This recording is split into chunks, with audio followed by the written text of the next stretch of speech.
সোহরাওয়ার্দী উদ্যানে 15 তারিখে সারা দুনিয়ার বিশ্বের শ্রেষ্ঠ আলেমরা ওইখানে একত্রিত হয়ে যাচ্ছেন।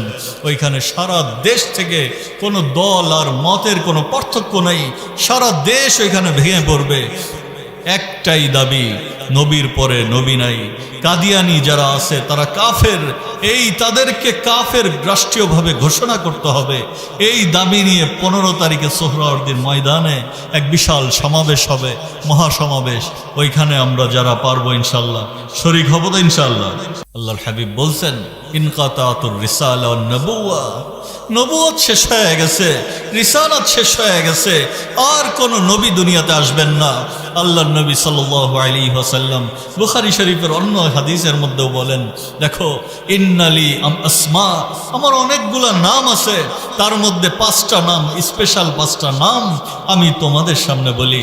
আনা মুহাম্মদ, আমি হইলাম মুহাম্মদ, ও আনা আহমদ, আমি আহমদ, ও আনাল মাহি আল্লাযী ইয়ামহুল্লাহু বিয়াল কুফরা, আরে আমি এমন মাহি, মুছে দেওয়ার মানুষ, মুছে দেয় যে মাহি, এমন মাহি যার মাধ্যমে আল্লাহ রাব্বুল আলামিন সারা দুনিয়ার কুফরকে মুছে দিবেন। সুবহানাল্লাহ। ওয়া আনাল হাশিরুল্লাযী ইহশারুন নাসু আলা কদামাইয়া, আমি হইলাম হাশির, আমার পায়ের নিচে সারা জগতের মানুষকে আল্লাহ রাব্বুল আলামিন আমার পায়ের নিচে একত্রিত করে দিবেন। এরপরে আমাদের হাবিব বলেন, আমাদের নবী বলেন, ও আনাল আকিব, আমি আকিব। তো আকিব কি জিনিস বলে দিলেন, আল্লাযী লাইসা বাদাহু নবিয়্যুন, আকিব হইল ওই জিনিস যার পরে আর কোন নবী নাই, ওইটাকে হইল আকিব বলা হয়। আল্লাহর নবী স্পষ্ট বলে দিয়েছেন সব জায়গায় যে আর কোন নবী আমার পরে নাই, আর কোন রসুল আমার পরে নাই। নবুয়তের দরজা বন্ধ হয়ে গেছে, রিসালাতের দরজা বন্ধ হয়ে গেছে। সব দরজা জগতের খোলা থাকতে পারে, কিন্তু নবুয়তের দরজা বন্ধ। ছায়া নবীও হবে না, জিল্লি নবীও হবে না, অন্য কোনো ঢঙের নবীও হবে না, নবীর অংশও দুনিয়ার মধ্যে পাবে না। বরং যারা নবুয়তের দাবি করবে তারা হইল দাজ্জাল, তারা হইল কাজ্জাব, তারা হইল নবীর দুশমন, তারা ইসলামের দুশমন, তারা আমাদের জানের দুশমন, তারা রব্বুল আলামিনের দুশমন, তারা প্রত্যেকটা মুসলমানের দুশমন। মুসাইলামা কাজ্জাব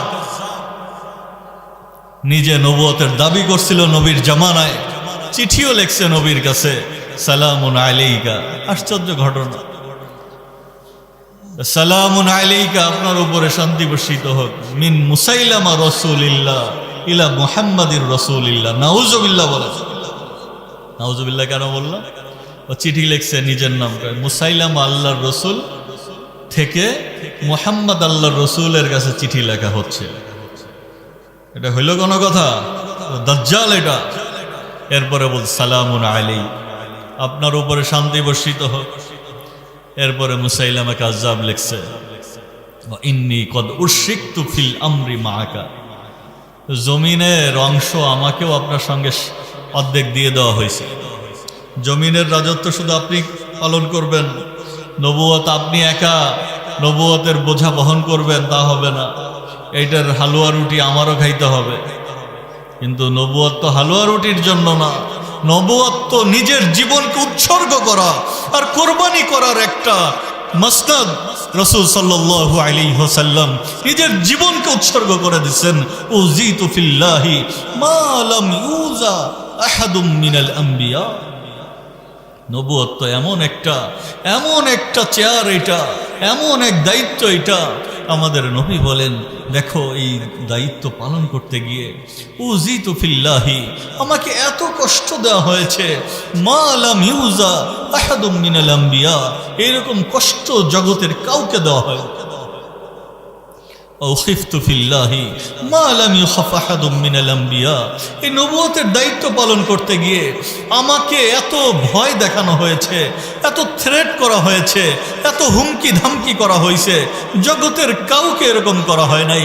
আম্মা জান আয়েশা বলেন, ইন কুন্না লানানজুরু ইলাল হিলাল, একটা চাঁদ উদিত হইতে দেখছি, সুম্মাল হিলাল, আর একটা চাঁদ উদিত হইতে দেখছি, সুম্মাল হিলাল, আর একটা চাঁদ উদিত হইতে দেখেছি।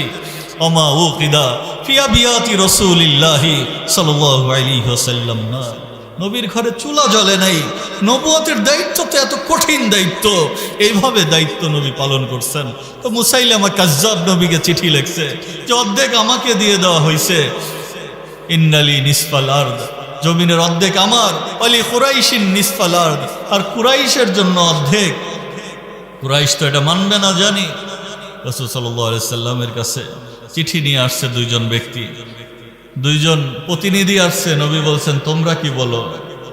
ওই যে নাকুলু কামা কল, চিঠিতে যা লিখছে আমরা তো তাই বলি, অর্থাৎ তারাও মুসাইলামার উপরে ঈমান আনছে। নবী বললেন যদি প্রতিনিধি, রাষ্ট্রদূত বা কারো প্রতিনিধিকে যদি হত্যা করার বিধান না থাকতো, লা দরাবতু আনাকাকুমা, তোমাদের গর্দান আমি ফেলে দিতাম, কিন্তু তোমরা যেহেতু প্রতিনিধি, দূতকে সম্মান করতে হয়, এজন্য ছেড়ে দিলাম। রাসূল সাল্লাল্লাহু আলাইহি ওয়াসাল্লাম চিঠি লিখলেন মুসাইলামা কাজ্জাবকে, লিখলেন মিন মুহাম্মাদির রাসূলিল্লাহ ইলা মুসাইলামাতিল কাজ্জাব সালামুন আলা মান ইত্তাবাআল হুদা, যে হেদায়েতের রাস্তাকে গ্রহণ করছে তার উপরে শান্তি বর্ষিত হোক, অন্য কারো উপরে না। ইন্নাল আরদা লিল্লাহ, জমিন আল্লাহ। জমিন কার ভাই? জমিন আল্লাহ। ইউরিসুহা মাইয়াশা, আল্লাহ যাকে ইচ্ছা তাকে রাজত্ব দান করেন। আল্লাহ আকিবাতুল লিল মুত্তাকিন, আর আল্লাহকে যারা ভয় করে তাদের জন্যই হইল আসল সফলতা, কামিয়াবি। এর বাইরে যারা আছে তাদের কোনো সফলতা নাই, তাদের কোনো কামিয়াবি নাই, তারা তো দুর্ভাগা হয়ে যাবে। রাসূল সাল্লাল্লাহু আলাইহি ওয়াসাল্লাম এই মুসাইলামা কাজ্জাব নবুয়তের দাবি করছে, নবুয়তের জামানায়, নবীর জামানায়। আল্লাহর নবী বলছেন যে দেখো 30 জন বড় বড় এরকম দাজ্জাল বের হবে, যারা নিজেদেরকে নবী দাবি করবে আর তারা মিথ্যাবাদী থাকবে। তারা নিজেদেরকে আল্লাহর নবী দাবি করে নবুয়তের চাদর ধরে টান দিবে, তাদের সঙ্গে আপোষ করার কোনো সুযোগ নাই। কিয়ামত পর্যন্ত যারাই নবুয়তের চাদর নিয়ে টান দিবে, সেটাকে মির্জা গোলাম আহমদ হোক আর অন্য কোনো নামেই হোক না কেন, তাদেরকে প্রতিরোধ করা, তাদেরকে প্রতিহত করার দায়িত্ব প্রত্যেকটা নবীর আশেকে, নবীর উম্মতের, প্রত্যেকটা নবীর উম্মতের উপরে দায়িত্ব। কি বলেন? এই জন্য এই কথা আমাদের মাথায় রাখতে হবে, নবীর পরে আর কোনো নবী নেই, রসুলের পরে আর কোনো রসুল নাই। যারা নবীকে, নবীর পরে কেউ নিজেকে নবী দাবি করবে, যারা তাকে অনুসরণ করবে, সব কাফের, সব মুরতাদ হয়ে যাবে। যারা তাদেরকে কাফের মনে করবে না, তারাও কাফের। এই জন্য এই বিষয়কে সামনে রেখে সোহরাওয়ার্দী উদ্যানে 15 তারিখে সারা দুনিয়ার বিশ্বের শ্রেষ্ঠ আলেমরা ওইখানে একত্রিত হয়ে যাচ্ছেন।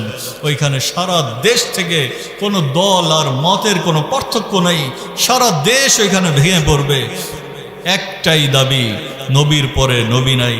কাদিয়ানি যারা আছে তারা কাফের, এই তাদেরকে কাফের রাষ্ট্রীয়ভাবে ঘোষণা করতে হবে। এই দাবি নিয়ে 15 তারিখে সোহরাওয়ার্দীর ময়দানে এক বিশাল সমাবেশ হবে, মহাসমাবেশ।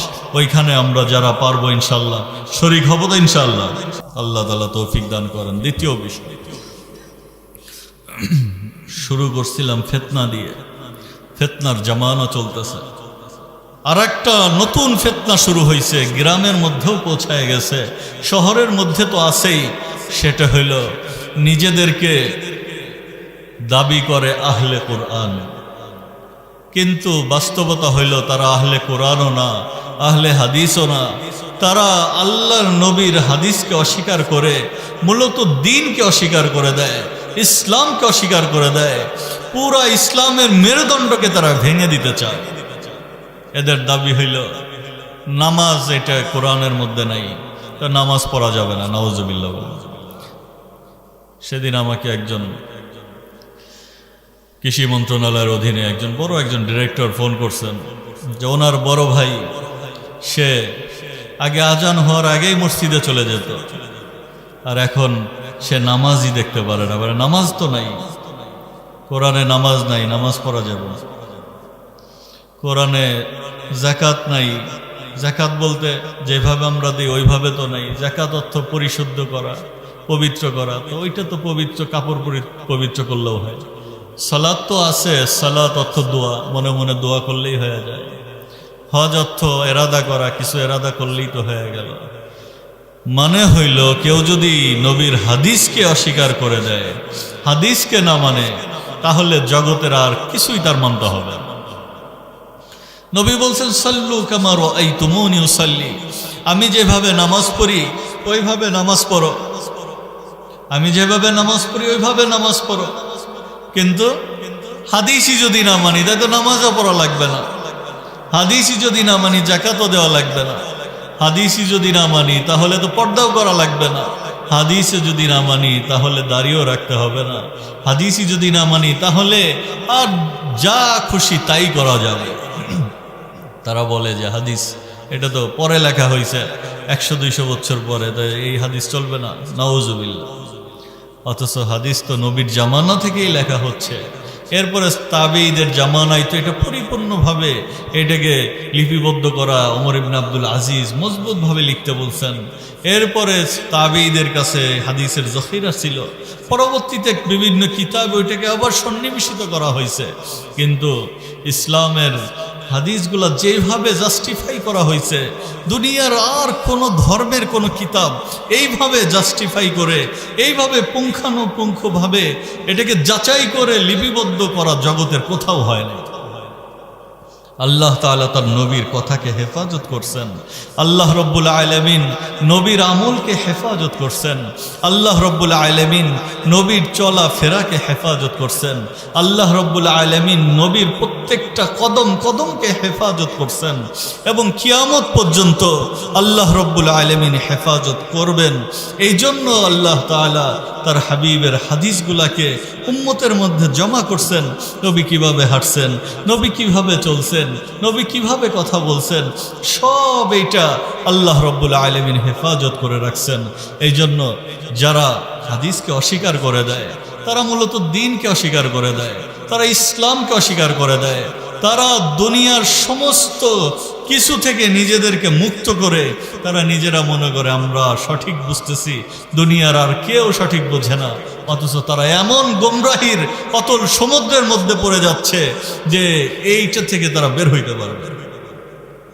হাদিস তো নিজের কোনো কথা না, রাসূল সাল্লাল্লাহু আলাইহি ওয়াসাল্লামের নিজের মুখের কথা না শুধুমাত্র, বরং আল্লাহ রব্বুল আলামিনের পক্ষ থেকে প্রত্যেকটা কথা আসছে। আল্লাহ রব্বুল আলামিন নিজে বলেন ওমা ইয়ানতিকু আনিল হাওয়া ইন হুয়া ইল্লা ওয়াহয়ু ইউহা। আরে নবী তো নিজে কোনো কিছু বলেন না, বরং যা বলেন সেটা হইল প্রত্যেকটা হইল আল্লাহ তাআলার পক্ষ থেকে আসে, আল্লাহর পক্ষ থেকে বলেন। আতিউল্লাহ আতিউর রাসূল, আল্লাহকে আল্লাহ তাআলার আনুগত্য করতে হবে, নবীর আনুগত্য করতে হবে। আল্লাহর নবীর আনুগত্য যদি করতে হয় তো নবীর হাদিস বাদ দিয়ে কিভাবে হবে? ইউআল্লিমুহুমুল কিতাব ওয়াল হিকমা। আল্লাহর রব্বুল আলামিন তার হাবিবের ব্যাপারে শোনায় দেন যে দেখো, আল্লাহর নবীকে আল্লাহ তাআলা এমন দায়িত্ব দিয়ে পাঠাইছেন যে কিতাবও পড়ান এবং হিকমাও শিক্ষা দেন, কোরআনও পড়ান, আবার হিকমতও শিক্ষা দেন। হিকমত তো হাদিস।